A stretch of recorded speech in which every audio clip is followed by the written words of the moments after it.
대학교 입학 시험을 치러 간 학생이 연필을 그냥 책상에서 떨어뜨렸어요, 땅에. 그때 이 학생이 뭐라고 얘기하느냐. 아이, 틀렸다. 연필 떨어지는 거 보니까 나 이번에 대학교 떨어졌다. 떨어졌다고 그렇게 표현을 하고 그런 생각을 가지고 있은 거예요. 그런데 옆에 있는 다른 학생이 야, 이 자식아, 왜 떨어졌냐? 연필이 땅에 뭐 했어요? 붙었지. 땅에 붙었지. 왜 떨어졌냐? 너 붙었어. 자, 여러분들, 동일한 환경이에요. 연필이 책상에서 땅에 떨어졌어요. 그런데 한 학생은 부정적으로 보는 거예요. 떨어졌다. 근데 한 학생은 뭐요? 긍정적으로 보는 거예요. 뭐요? 붙었다. 여러분, 내 생각과 내 마음이 나를 끌고 가는 거예요. 믿으시면 아멘? 그래서 나는 환경과 상황은 중용이라고 생각하는 거예요. 환경이 사람을 확실하게 보장하는 것이 아니라는 거예요. 긍정적인 생각과 마음이 있는 사람에게는 그 어떤 것도 하나님의 놀라운 축복으로 바꿀 수 있는 인물이 될 줄로 믿습니다. 그래서 여러분, 생각과 마음을 여러분 분리해서 보면 안 되는 거예요. 따라서 생각은 마음과 같다. 마음과 생각은 같은 거예요. 내 마음이 내 생각이에요. 그래서 오늘 제목이 뭐냐 하면은 따라서 합시다. 마음과 생각을 바꾸라. 이거는 그냥 같은 말이에요. 마음을 바꾼다는 말이고 생각을 바꾼다는 말이에요. 내 마음을 바꾸면 생각이 바뀌어지는 거예요. 바울은 마음과 생각이 같다고 얘기했어요. 자, 우리 성경 한번 보겠습니다. 빌립보서 4장 6절 7절입니다. 시작. 아무것도 염려하지 말고 기도와 간구로 너희 구할 것을 감사함으로 하나님께 아뢰라. 그리하면 모든 지각에 뛰어난 하나님의 평강이 그리스도 예수 안에서 너희 마음과 생각을 지킨다 그랬죠? 죄송합니다. 영어 성경에 보면은 마음은 허트라 그랬어요. 허트, 심장. 근데 생각은 마인드라 그랬어요. 그럼 마인드가 뭐예요? 마음이지 뭐예요? 생각이 마음이라는 거예요. 마음과 생각은 같습니다. 내가 어떤 생각을 하느냐, 그것이 내 마음을 어떻게 먹느냐가 결정이 되는 거예요. 마음 따로 생각 따로가 아닙니다. 마음이 강한 사람은 생각이 강한 거예요. 마음이 악한 사람은 생각하는 것이 악한 거예요. 마음이 생각인 것입니다. 하나님을 믿는 신앙인은 오늘 분명히 깨달으십시오. 마음과 생각이 하나님의 마음과 생각으로 덮어 씌워지는 거예요. 믿으시면 아멘? 내 생각과 내 마음 위에 하나님의 마음과 생각으로 덮어 씌우면, 컴퓨터에 덮어 씌우겠죠? 나의 모든 것은 없어지고 어떻게 돼요? 하나님의 것으로 덮어 씌워지는 거예요. 나의 인격과 나의 모든 삶은 최종 누구의 것으로 덮어 씌워지느냐? 하나님의 것으로, 예수님의 것으로, 성령님의 것으로 덮어 씌우는 역사가 있기를 주님의 이름으로 축원합니다. 하나님의 영이 우리의 생각과 마음을 장악하게 만들어야 돼요. 근데 마귀가 우리의 생각과 우리의 마음을 장악하게 하면 안 돼요. 따라서 합시다. 마귀로 내 생각을 장악하지 못하게 하라. 믿으시면 아멘. 가룟 유다가 예수를 은삼시 팔았잖아요. 그 맨 처음에 가룟 유다가 예수님을 팔 때 마귀가 가룟 유다의 뭐를 장악했냐면 생각을 장악한 거예요. 자, 우리 성경 한번 보겠습니다. 요한복음 13장 2절 말씀입니다. 다 같이 읽겠습니다. 마귀가 벌써 시몬의 아들 가룟 유다의 마음에, 어디에? 마음에 예수를 팔려는 생각을 줬다. 마음에, 이 마음을 생각이 장악하는데 그 마음과 생각을 마귀가 장악해버린 거예요. 그러니까 악한 것이 나오는 것입니다. 하나님을 믿는 우리가 아무리 오래 신앙생활을 해도 이 마음과 생각이 하나님의 것으로 바꾸어지지 않는다면 그것은 하나님을 믿는다고 얘기를 할 수가 없는 거예요. 하나님을 믿는 이유는, 신앙생활하는 이유는 우리의 마음과 우리의 생각을 하나님의 것으로 바꾸기 위해서 하나님을 믿는 줄로 믿습니다. 예배를 드릴 때, 오늘 이 자리에 올 때는 내 생각과 내 마음이 나를 주장했지만 이 예배를 드리고 일어설 때는 이제는 하나님의 것으로 내 모든 마음과 생각을 덮어씌워 하나님의 생각과 하나님의 마음이 나를 주관하도록 해야 될 줄로 믿습니다. 그럴 때 막 능력이 나타나는 거예요. 이 한 주간을 승리하며 살아갈 줄로 믿습니다. 본문 이사야 54장은 이스라엘의 회복과 영광이에요. 따라서 합시다. 이스라엘의 회복과 영광. 이사야 선지자는 이사야서 53장, 우리가 잘 아는 거죠. 장차 예수 그리스도가 이 땅에 오시는데 고난 받으시는 종의 모습으로 오시는 거예요. 연약한 모습으로. 그런데 그 예수님이 이 땅에 오셔서 그가 세우는 나라는, 하나님의 나라는 기적과 능력과 번성과 풍부와 모든 사람에게 기쁨을 주는 능력 있는 나라라고 그렇게 소개하는 거예요.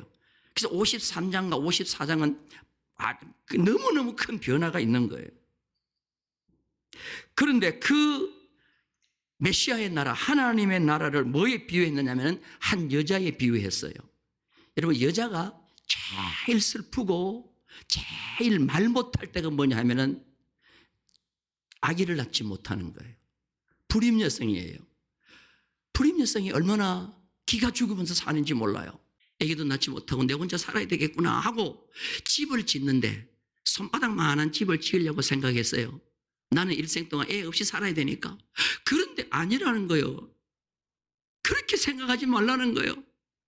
불임하는 여성이여 노래하라는 거예요. 큰 소리 외치라는 거예요. 너에게 여러 명의 자녀를 줄 테니까 집을 크게 지으라는 거예요. 장막터를 넓히라는 거예요. 휘장의 천을 크게, 줄을 크게, 장막터를 넓게 잡으라는 거예요. 그리고 방을 여러 개 만들라는 거예요. 왜? 너에게 여러 자녀를 주겠다는 거예요. 오늘 내용이 그 말씀이에요.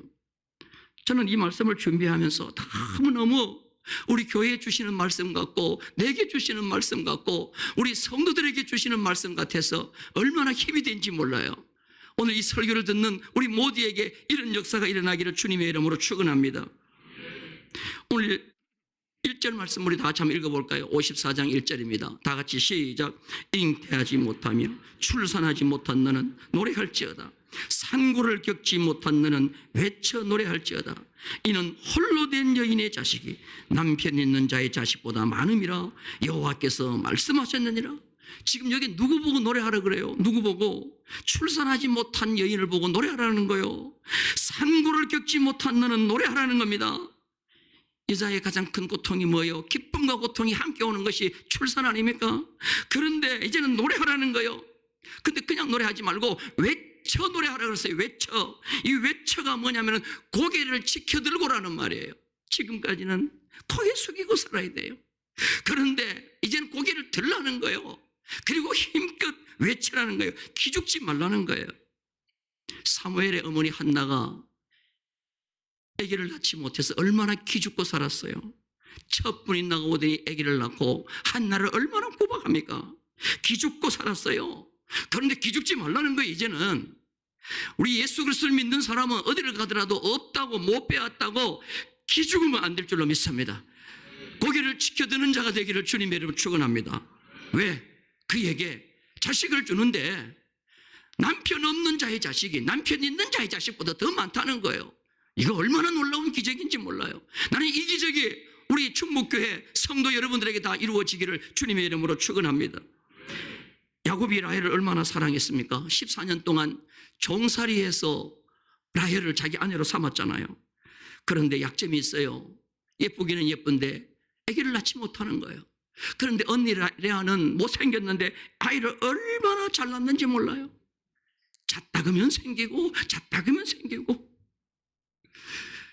이 레아가 못생긴 거를 뭐로 커버하느냐 하면 아기 낳는 걸로 커버하는 거예요.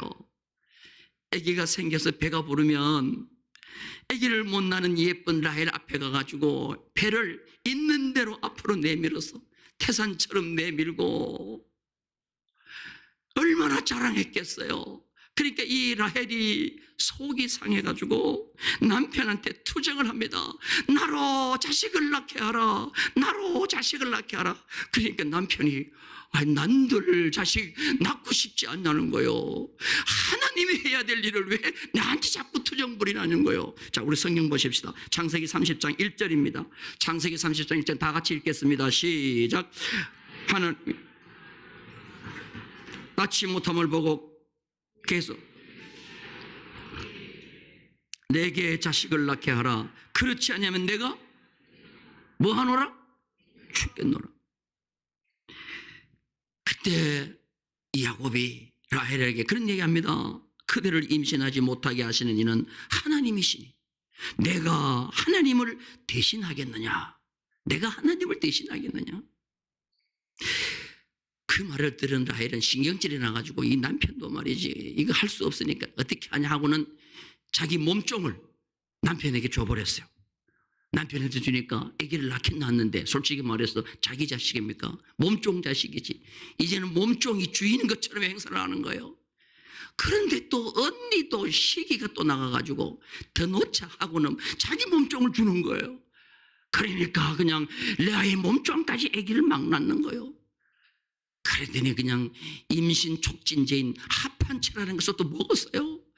그것을 먹었더니 아기는 생기기는커녕 언니 애만 더 잘 생기는 거예요. 약은 내가 먹었는데 생기기는 언니가 더 잘 생기는 거예요. 여러분 신경질 나겠어요? 안 나겠어요? 경험을 안 해봐서 그렇지 한번 경험해봐요. 이거 내가 약을 먹었는데 다른 사람이 치료를 받아봐요. 이 신경질 나겠어요? 안 나겠어요? 그때서야 이 라헬이 사람의 방법과 인간의 방법으로는 안 되는구나 하고 하나님 앞에 엎드리는 거예요. 하나님, 내 소원 아시죠? 내가 얼마나 아기를 갖고 싶은 걸 아시죠? 하나님께서 그때서야 라헬의 소원을 들으시고 라헬을 생각하셨다 그랬어요. 자, 우리 성경 한번 볼까요? 창세기 30장 22절입니다. 다 같이 읽습니다. 하나님이 라헬을 생각하시는지라 하나님이 그의 소원을 들으시고 그의 태를 여셨다 그랬어요. 여기 생각했다는 말이 뭐냐면은 품기 시작했다는 말이에요. 품기 시작했다. 따라서 품기 시작했다. 여러분, 알은 백날 첫날 놔두면 썩어요. 그런데 어미닭이 딱 품으면 뭐가 생겨요? 다 병아리가 나오는 거예요. 여러분들 우리는 알과 똑같아요. 닭알과 똑같아요. 그냥 놔두면 우리는 썩어요. 근데 하나님 우리를 품기 시작하면 그 속에 새 생명이 탄생될 줄로 믿습니다. 한번 따라서 하나님이 나를 품어주시면 기적이 나타날 줄로 믿습니다. 그러니까 얼마나 놀라운 기적이 라헬에게 나타난지 몰라요. 하나님이 생각하니까 어느 날 갑자기 라헬에게 뭐요? 아기가 생긴 거예요. 라헬이 밥을 먹다가 이거 뭐요? 이거 그냥 입덧이 나오는 거예요. 그때부터 배가 불러오는 거예요. 배가 불러오는 거예요. 이런 라헬이 얼마나 기뻤을까요? 얼마나 기뻤을까요? 가만히 생각해 보니까 라헬이 아기가 생겨서 배가 불러올 때 그 배를 보면서 찬송을 했을 것 같아요. 나의 기쁨 나의 소망 되시며 힘써도 못하네 울어도 못하네 남편한테 바가지 끌러도 못하네. 그런데 하나님이 생각하시니까 뭐가 돼요? 아기가 생기는 거예요. 그래서 매일매일 찬송 불렀어요. 아기를 드디어 낳았어요. 그거는요 하나님의 능력이 나의 비전이 될 때 이런 역사가 일어날 줄로 믿습니다. 그래서요 인간적인 방법 동원하면서 기죽고 살지 말고 하나님 앞에 아뢰는 역사가 있기를 주님의 이름으로 축원합니다. 예수 그리스도를 믿는 사람은요 절대로 세상적인 스펙 가지고 기죽고 사는 자가 아니에요. 믿으시면 아멘. 절대로 기죽고 살면 안 돼. 따라서 합시다. 없다고 기죽지 말고 못 배웠다고 기죽지 말고. 여러분 안 따라하는 걸 모르게 많이 배웠는가 봐. 여러분 따라서 남편 잘못 만났다고 기죽지 말고. 왜 이건 갑자기 또 크게 해 또? 여러분 세상의 그 어떤 조건으로도 우리는 기죽지 말기를 주님의 이름으로 축원합니다. 인생은 예수 그리스도가 내 삶 속에 오셔서 나와 함께 하시면 오늘 기도하고 원하고 바라는 것처럼 우리가 이 말씀대로 되기만 되면 우리는 절대로 기죽지 않을 줄로 믿습니다. 우리는 하나님의 꿈이 나의 비전이 되고 하나님의 생각이 나의 생각이 될 때에 우리는 어떤 경우도 우리는 일어나며 힘 있는 자가 될 수 있는 줄로 믿습니다. 요즘 한국 교회에요, 원불교 교인들이 그렇게 많대요. 원불교 교인들이. 나는 원불교가 저 익산에 있는 원불교가 원불교인 줄 알았더니 그게 아니고 원망하고 불평하는 교인이 그렇게 많다는 거예요. 따라서 합시다. 원망하고 불평하면 무슨 교인이 돼요? 그래서요, 원망하고 불평하면 이거는 무엇을 부르는 소리냐면 마귀를 부르는 소리예요. 마귀를 부르는 소리.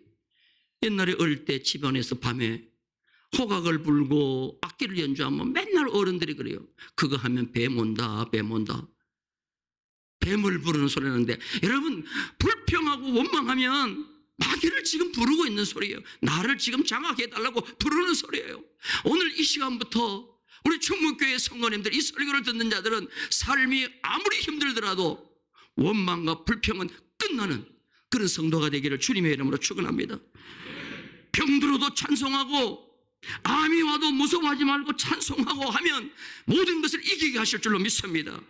전능하신 하나님의 생각이 내 생각으로 덮어 씌우는 그런 역사가 있기를 주님의 이름으로 축원합니다. 이스라엘 백성이 출애굽했습니다.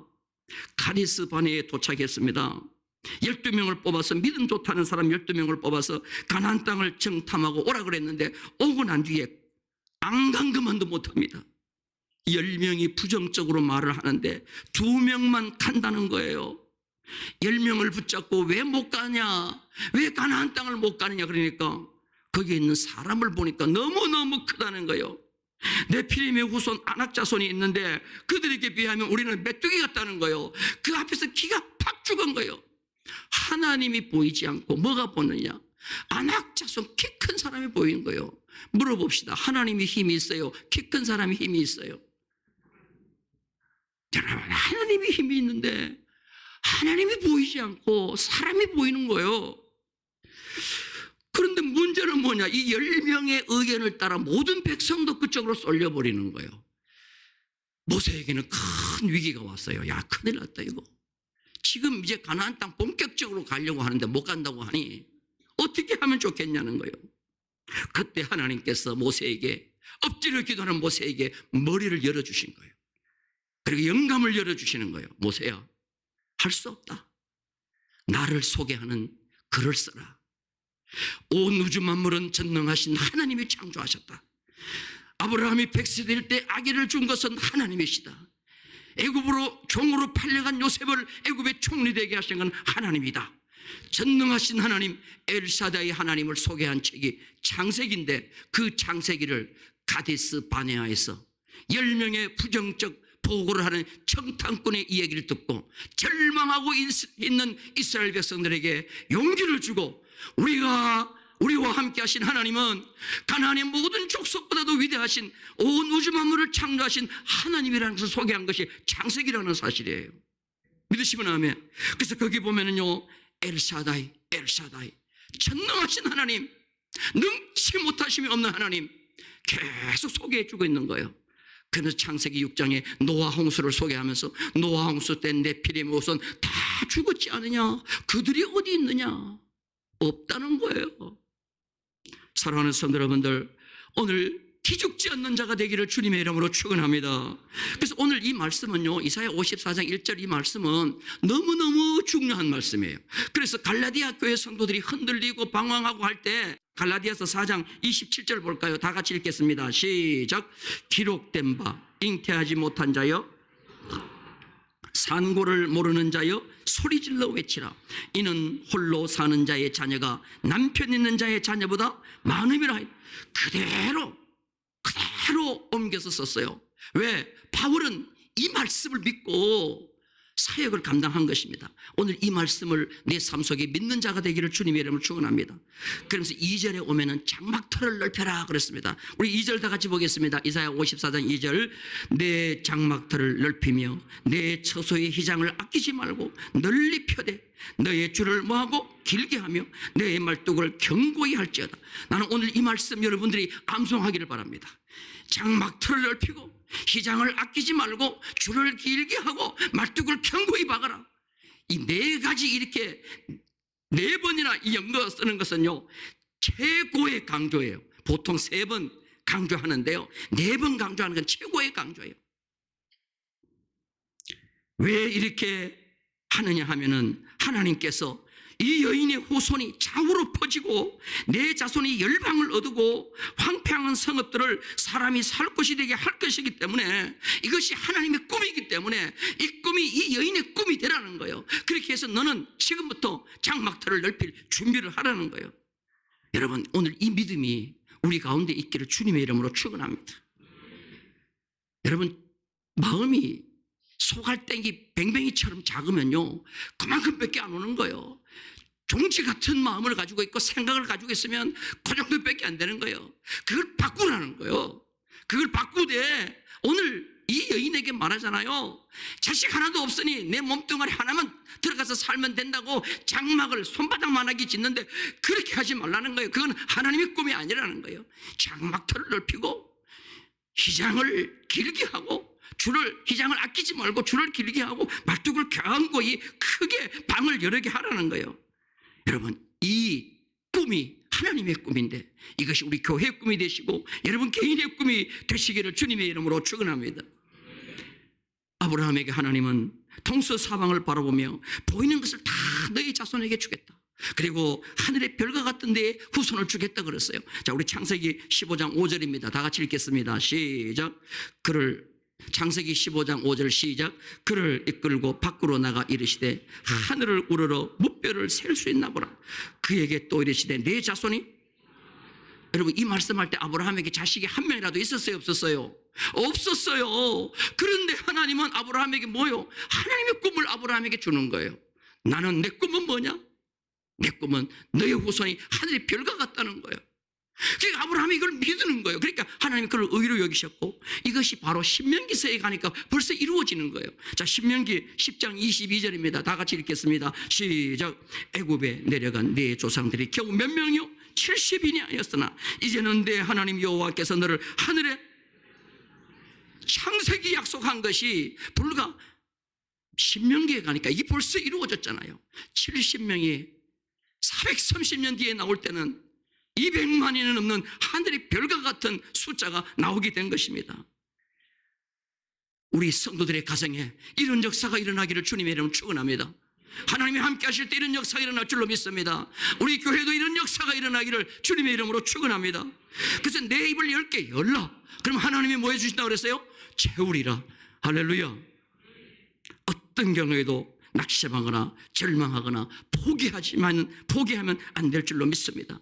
그래서 우리는 믿음의 생각, 믿음의 터를 넓히는 자가 되어야 됩니다. 따라서 믿음의 터를, 믿음의 생각을 넓히라. 여러분, 옷만 사이즈가 있는 게 아니고 믿음도 사이즈가 있다는 거예요. 따라서 믿음도 사이즈가 있다. 여러분, 우리가 큰 일을 하면서 그의 일에 맞는 능력을 달라고 해야 돼요. 믿으시면 아멘? 내 능력에 맞는 일을 달라고 하면 안 되는 거예요. 그러면 내가 못 배웠으면 못 배운 능력밖에 안 하는 거예요. 그런데 내 일에 맞는 능력을 달라고 그래야 돼. 따라서 일에 맞는 능력을 달라. 일에 맞는 능력을 달라고 하나님 앞에 기도하는 성도가 되기를 주님의 이름으로 축원합니다. 그래서 내 속에 있는 생각이 내 입에서 나오는 말을 타고 밖으로 나오는데, 기도할 때도 할 수 있거든 고쳐달라 그런 말 하지 말고 할 수 있거든이 무슨 말이냐? 할 수 있다 하면 된다. 여러분, 이런 믿음의 선포가 있어야 될 줄로 믿습니다. 오늘날 경제가 매우 어렵습니다. 그래서 청년들을 일컬어서 오늘날은 3포 세대, 5포 세대, 7포 세대, 나는 포세대 그래갖고 이게 무슨 포병학교에서 나오는 낱말인 줄 알았더니 이게 기성세대를 일컬어서 젊은이들을 말하는 거예요. 삼포가 뭡니까? 세 가지를 포기했다는 거예요. 연애도 안 하고 결혼도 안 하고 출산도 안 하고. 오포가 뭐냐? 집도 포기하고 경력도 포기하고. 칠포가 뭐냐? 희망도 포기하고 인간관계도 포기하고. 여러분, 이거는 절대로 우리 신앙에는 있을 수가 없는 일이에요. 하나님의 꿈이 우리의 꿈이 되는 역사가 있기를 주님의 이름으로 축원합니다. 우리의 생각에는 하나님의 생각으로 가득 차게 해야 될 줄로 믿습니다. 그러면 하나님의 생각을 아는 비결 무엇입니까? 하나님의 말씀을 믿고 부르짖어 기도할 때에 하나님의 생각이 내 생각을 덮어 씌울 줄로 믿습니다. 예레미야 29장 11절입니다. 다 같이 읽겠습니다. 시작. 여호와의 말씀이니라. 너희를 향한 나의 생각을 내가 아나니 평안이요 재앙이 아니니라. 너희에게 미래에 희망을 주는 것이라. 너희가 내게 부르짖으며 내게 와서 기도하면 내가 너희들의 기도를 들을 것이요 너희가 온 마음으로 나를 구하면 나를 찾을 것이요 나를 뭐요? 만나리라. 그리고 하나님의 말씀을 읽다가 보면 하나님의 생각이 나를 덮어 씌우는 거예요. 히브리 4장 12절입니다. 다 같이 읽겠습니다. 하나님의 말씀은 살았고 활력이 있어 좌우의 날새는 어떤 것보다 예리하며 혼과 영과 및 관절과 골수를 찔러 쪼개기까지 하며 또 마음의 생각과 뜻을 뭐해요? 판단한다. 말씀을 읽다가 보면 우리의 생각과 마음을 하나님께서 하나님의 생각으로 자꾸만 덮어 씌우게 하실 줄로 믿습니다.